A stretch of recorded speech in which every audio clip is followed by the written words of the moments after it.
Broadcasting live from the True Crime Today studios to the world. This is Murder in the Morning with Tony Bruschi and Stacey Cole. From the Hit Killers Podcast, Murder in the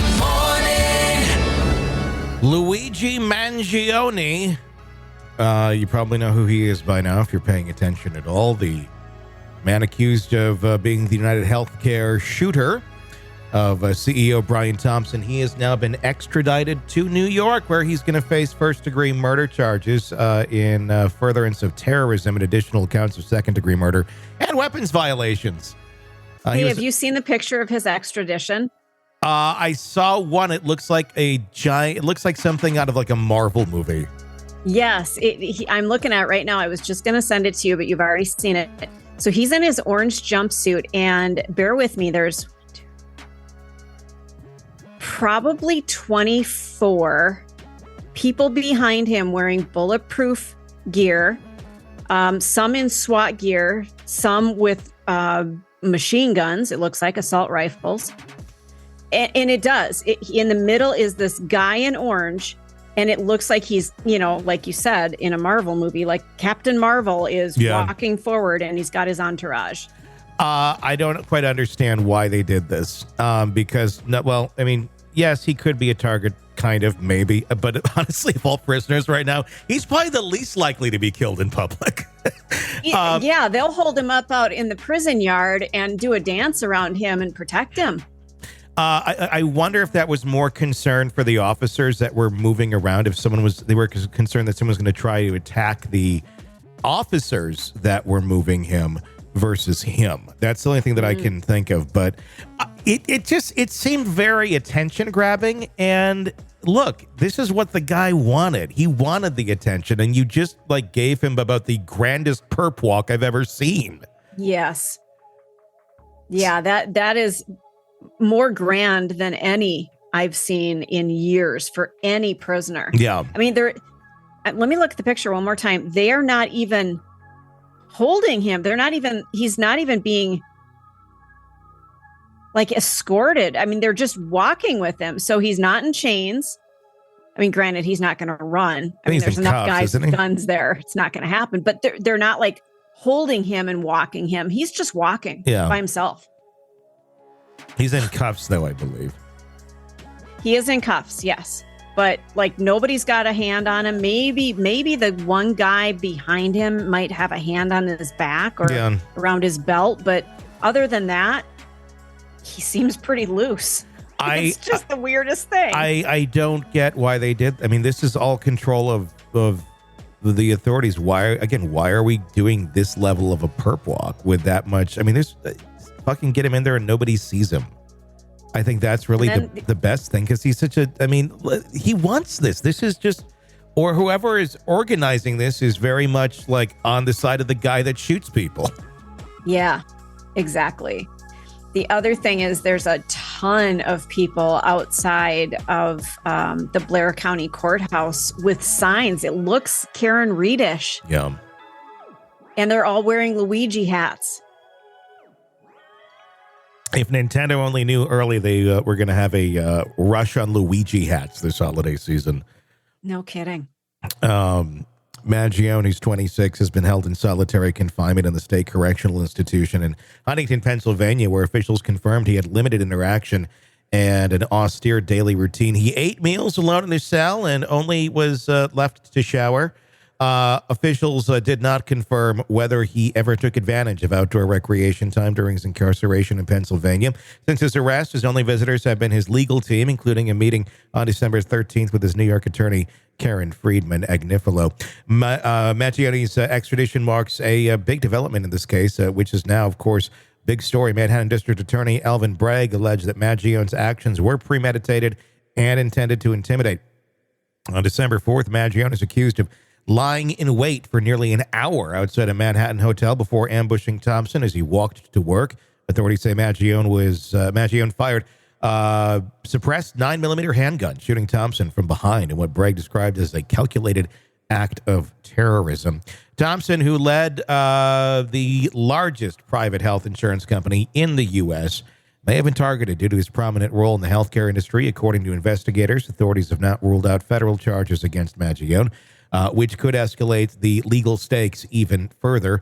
However, close to the case have clarified that the state murder charges in New York would remain the primary focus. Friedman Agnifilo has criticized the potential for federal involvement, labeling the pursuit of additional charges as highly unusual and raising concerns about double jeopardy. Meanwhile, Mangione's Pennsylvania attorney Thomas Dickey stated that Mangione plans to plead not guilty to charges in Pennsylvania, including forgery, tampering with records, and carrying a firearm without a license. There's your federal crime right there. Yep. And you win over state lines with a firearm like that. So there you go. That's how they can file it. Dipshit. That's how the laws work. You carried evidence of a crime. You carried an unlicensed firearm. There's a bunch of charges they can jump to and make this a federal case. And then, well, and if he decided to mail a letter too, they could probably nail him for some mail fraud too.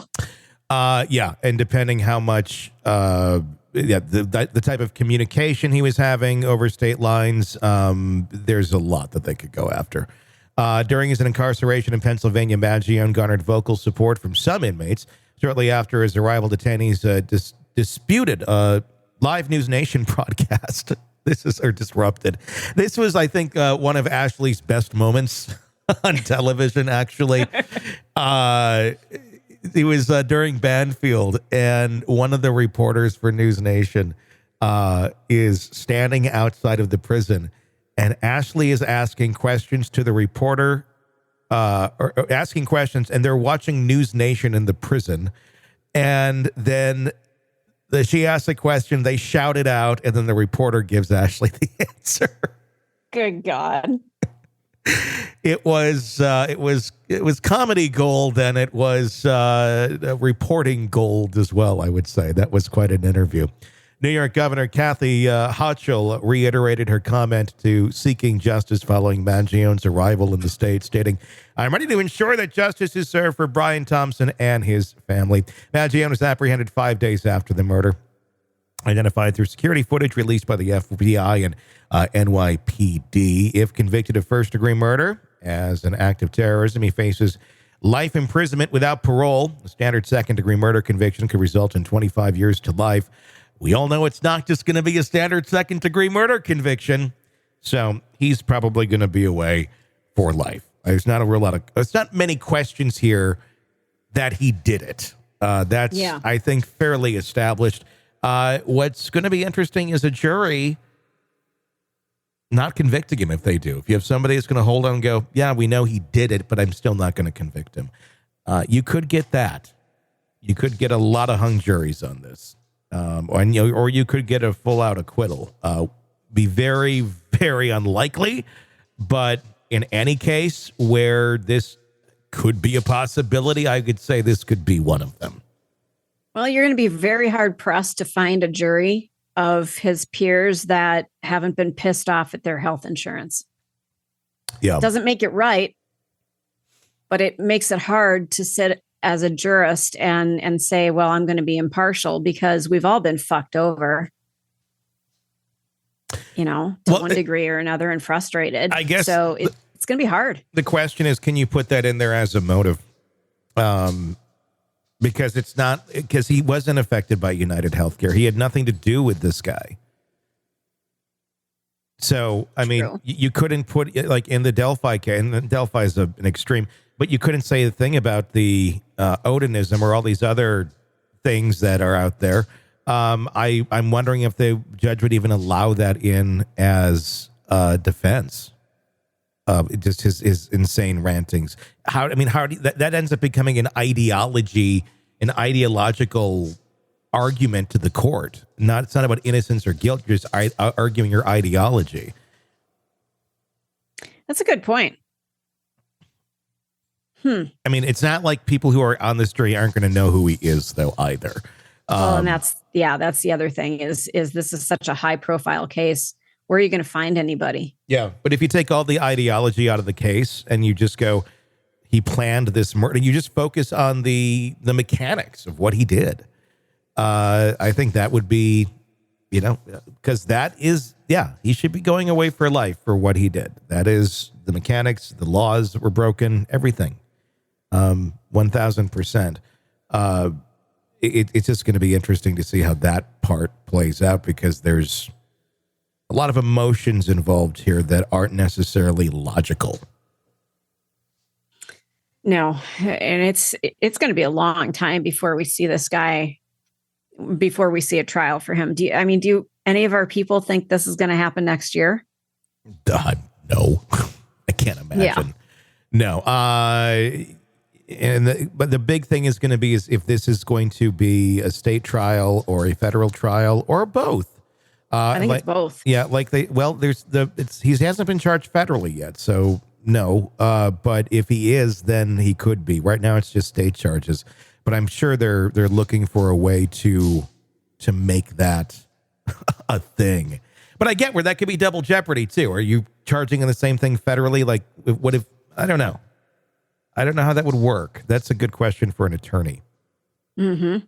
Did the state drop the charges then, or does the state wait and go, okay, let's try him federally, and then that's probably how it would work. Actually, the trial. Does federal have precedence over state? Yeah, the federal would go first, and if they convict him and they put him away for life, the state will probably drop charges and just not waste the money on the trial because he's gone away for life.